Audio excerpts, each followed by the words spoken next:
Assalamualaikum warahmatullahi wabarakatuh. Bertemu lagi di mata pelajaran penataan produk. Materi kali ini masih di bab yang sama, pada bab 2 tentang merencanakan tampilan produk. Dalam merencanakan tampilan produk itu ada menciptakan suasana atmosfer toko atau supermarket. Oke, kita akan membahas mengenai suasana toko terlebih dahulu. Menurut C.W. Utami, suasana toko merupakan kombinasi karakteristik fisik toko seperti arsitektur, kemudian ada tata letak, lalu ada pencahayaan, ada pemajangan, ada warna, ada temperatur, lalu ada musik dan aroma yang secara menyeluruh akan menciptakan citra dalam benak konsumen.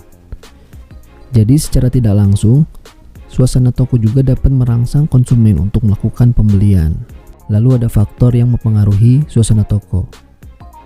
Faktor yang mempengaruhi suasana toko menurut Lem, Hare, dan McDaniel adalah ada jenis karyawan, kemudian ada jenis barang dagang, ada jenis perlengkapan tetap, lalu ada bunyi suara, kemudian ada aroma wangi, dan yang terakhir ada variasi warna.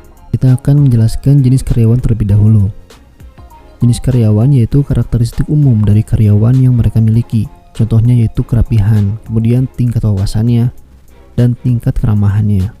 Kemudian ada jenis barang dagang, yaitu jenis barang yang ditawarkan, bagaimana mereka menawarkan serta memajang barang tersebut, menentukan suasana yang ingin diciptakan oleh pengecer.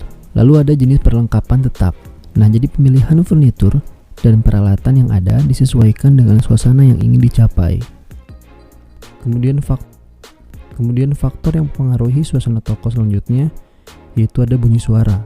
Bunyi suara musik dapat direspon positif ataupun negatif oleh konsumen. Musik juga dapat mengontrol lalu lintas di toko, menciptakan image toko, serta menarik dan mengarahkan perhatian pembelanja. Makanya kalau misalkan di toko-toko itu suka diputar musik, itu mempengaruhi suasana toko. Nah, kemudian aroma wangi. Nah, ini aroma wangi biasanya di toko-toko tertentu ya, seperti toko butik, toko yang berkesan mewah, itu biasanya wanginya itu berbeda-beda.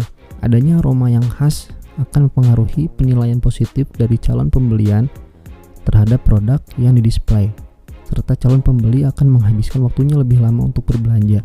Jadi kalau misalkan calon belinya itu suka dengan aroma wangi itu, maka dia akan betah berada di dalam toko itu. Oke, kemudian ada variasi warna. Warna yang beragam dapat menciptakan suasana hati atau memfokuskan perhatian pengunjung. Kemudian pencahayaan juga mempunyai pengaruh penting terhadap suasana toko. Lalu materi selanjutnya ada suasana supermarket atau ambience. Ambience merupakan suasana dalam supermarket yang sedemikian rupa sehingga memicu perasaan tertentu dalam diri pelanggan karena penggunaan unsur desain interior, kemudian pengaturan cahaya, tata suara, sistem pengaturan udara, dan pelayanan. Ada 3 aspek ambience, yaitu aspek taktil, kemudian aspek visual, lalu aspek olfactory. Pada aspek visual, aspek ini berkaitan dengan pandangan warna, kemudian ukuran, serta bentuk, dan penataan cahaya yang tepat.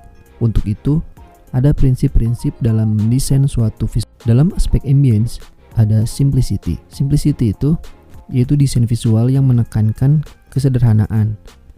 Lalu ada proximity. Nah, proximity itu adalah desain visual berdasarkan kedekatan elemen. Jadi disebut juga sebagai prinsip pengelompokan. Objek. Kemudian similarity. Desain visual berdasarkan kesamaan elemen. Menurut prinsip ini, mata manusia cenderung membangun hubungan antara unsur-unsur yang sama dalam sebuah desain. Nah, kesamaan itu dapat berupa kesamaan bentuk, kemudian warna, dan lalu ada simetri. Nah, prinsip ini menegaskan bahwa setiap elemen desain harus seimbang satu dengan yang lainnya dalam kelompok yang sama. Karena objek yang simetris memberikan perasaan berimbang dan harmoni kepada mata. Jadi enak dipandang gitu. Kayak ini kan rapi, kemudian warnanya teratur, yang misalkan warnanya gelap disatukan dengan warna yang gelap juga gitu. Oke, selanjutnya ada continuity. Continuity, desain visual berdasarkan kesinambungan pola. Nah, menurut prinsip ini, mata manusia itu mengikuti garis, kurva atau ukuran atau urutan bentuk untuk menentukan hubungan antar elemen desain. Prinsip ini terjadi ketika mata dipaksa untuk bergerak melalui satu objek dan terus ke objek lain. Contohnya apa? seperti di butik, kemudian di toko batik, kan itu bajunya ada polanya, ada mengikuti arus pola. Nah, kemudian ada aspek yang tadi itu, ada aspek tactile.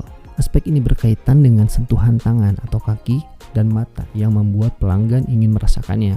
Contohnya itu tembok yang dibuat kasar tapi ditata secara rapi. Nah, itu adalah bagian dari tactile. Nah, oke, selanjutnya itu ada aspek olfactory. Aspek ini berkaitan terkait pengguna aroma untuk menciptakan kesan rasa tertentu. Juga digunakan untuk menstimulasi suasana tertentu.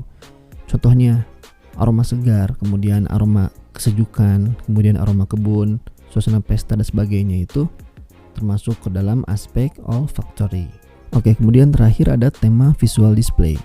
Apa itu tema visual display? Itu tema biasanya itu dipakai pada hari-hari tertentu, pada hari-hari besar. Contohnya pada bulan puasa itu bertemakan puasa, pada hari raya Idul Fitri gitu. Jadi suasana yang diciptakan adalah suasana puasa, sehingga produk yang dipajang adalah produk yang berhubungan dengan puasa atau lebaran. Ada tema puasa, kemudian ada tema Natal juga dan tahun baru.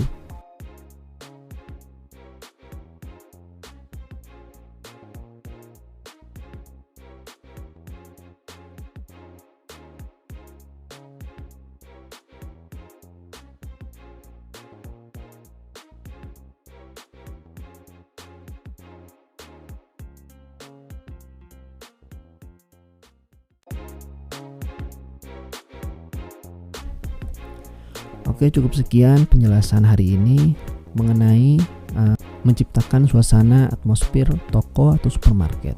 Jadi di sini tuh ada suasana tokonya, kemudian ada faktor yang mempengaruhi suasana toko tersebut, lalu ada suasana ambience supermarket, lalu ada juga di dalam suasana ambience supermarket itu ada aspek ambience-nya, tema visual display. Nah, semoga kalian bisa mencermati materi kali ini. Sampai bertemu di pertemuan selanjutnya. Selalu jaga kesehatan. Assalamualaikum warahmatullahi wabarakatuh.